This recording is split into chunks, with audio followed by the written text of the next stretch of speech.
अस्सलाम वालेकुम दोस्तों, क्या हाल है? ठीक ठाक। उम्मीद तो आप सब लोग खुश होंगे। और आज सिंध के तारीख़ में, स्पेशली पाकिस्तान के तारीख़ में एक ब्लैक डे, आज का दिन 4 अप्रैल है। Black day in the sense कि हमने एक अजीम लीडर खोया, हमने एक बहादुर लीडर खोया, एक निडर, none other than dedicated, distinguished and dynamic personality Zulfiqar Ali Bhutto. Zulfiqar Ali Bhutto जो कि एक मुहिब्बे वतन पाकिस्तानी था। सबसे पहले तो मैं उन दोस्तों से मदद चाहता हूं जो जुल्फ़कार अली भुट्टो के खिलाफ हैं या इख्तिलाफ़ राय रखते हैं जुल्फ़कार अली भुट्टो के हवाले से।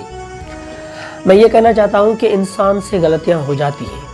हो सकता है जुल्फ़कार अली भुट्टो से भी वो गलतियाँ हुई होगी जिसके नतीजे में आप शायद उनसे इख्तिलाफ रखते हो, लेकिन उन्होंने जो पाकिस्तान के लिए किया, उन्होंने जो सिंध के लिए किया, उन्होंने जो अपने वतन के लिए किया, उसका मिसाल नहीं मिलता।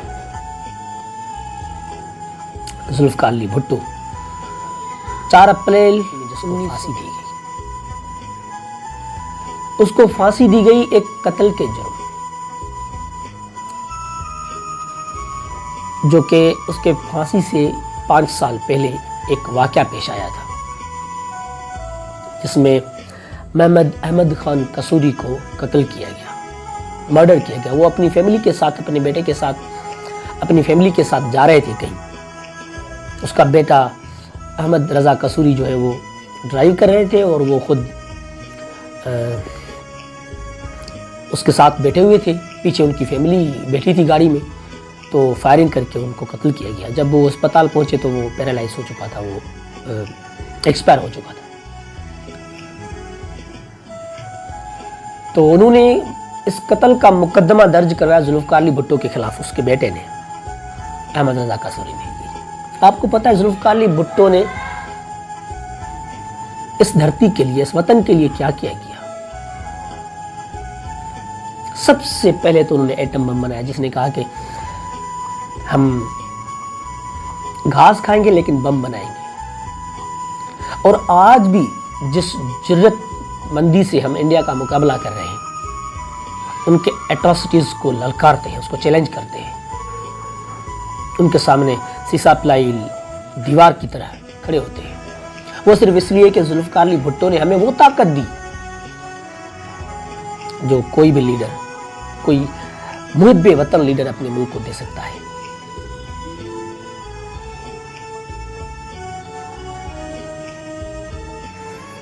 जुल्फ़कार अली भुट्टो जो कि जुर्रतमंद और गैरतमंद लीडर था, ये आज के रवायती सियासतदानों की तरह नहीं था जो कहीं पे भी कंप्रोमाइज कर ले, घुटने टेक ले, अपनी ज़मीर का सौदा कर ले। वो ज़मीर का सौदा करने वालों के साथ नहीं था। वो एक गैरतमंद पाकिस्तानी था, जुर्रतमंद पाकिस्तानी था, एक बहादुर पाकिस्तानी था।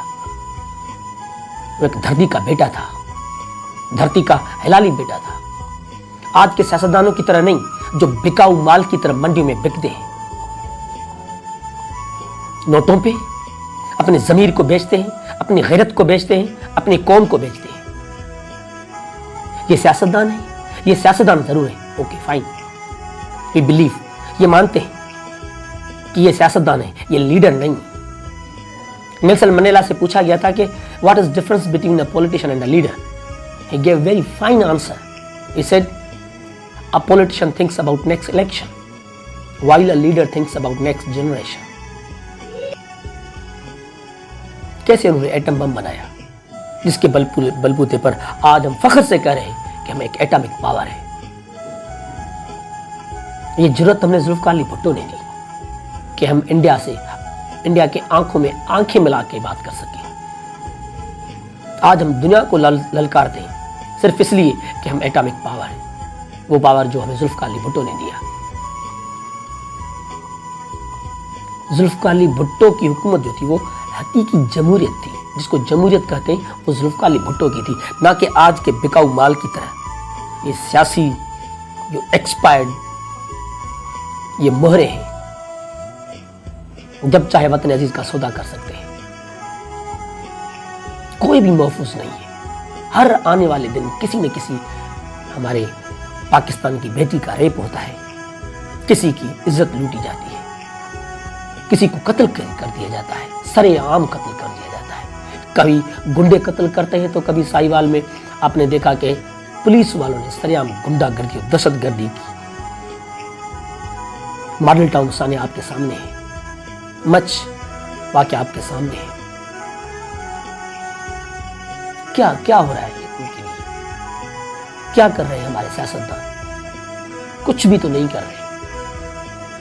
काश आज जुल्फ़िकार अली भुट्टो हमारे दरमियान होता।